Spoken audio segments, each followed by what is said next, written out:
मेरा नाम रघुवीर है। मैं इस गांव का सरपंच हूं। गांव के लोगों की रक्षा मेरा फर्ज है। लेकिन एक रात एक ऐसी घटना हुई जो आज भी लोगों की रगों में खौफ जगाती है।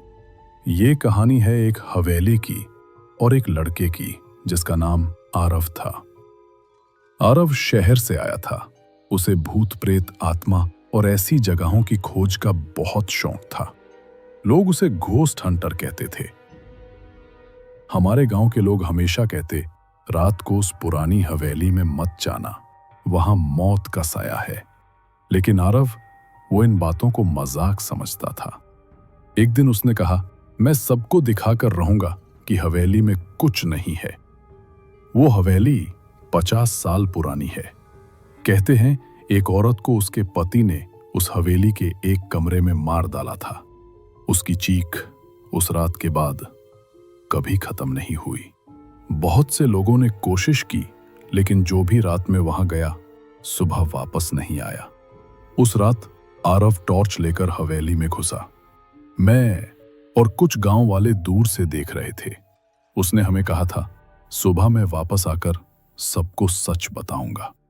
दरवाजा खुला और वो अंदर चला गया।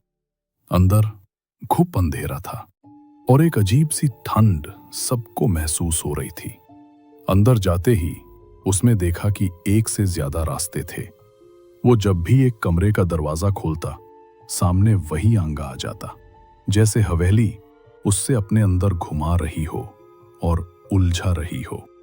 फिर एक कमरे से उसने एक बच्ची की हंसी सुनी।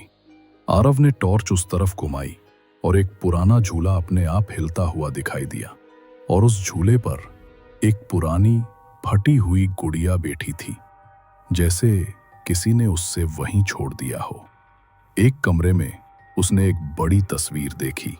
पहले तस्वीर खाली थी, लेकिन धीरे धीरे उसमें एक औरत का चेहरा उभरने लगा। जब आरव ने टॉर्च नीचे की, तस्वीर में अपना ही साया उसके बगल में दिख गया। वो घबरा गया और तुरंत पीछे मुड़कर भागा। गांव वालों ने कहा, उन्होंने हवेली के अंदर से एक औरत की रोती हुई आवाज सुनी, जैसे वो मदद मांग रही हो। थोड़ी देर बाद चीख उठी, बहुत तेज। फिर सब कुछ चुप हो गया। हवेली के दरवाजे अपने आप बंद हो गए। उस रात आरव कभी बाहर नहीं निकला। सुबह हम गांव वाले हिम्मत करके हवेली के पास गए और जो देखा वो मंजर सबके रागों में खौफ भर गया।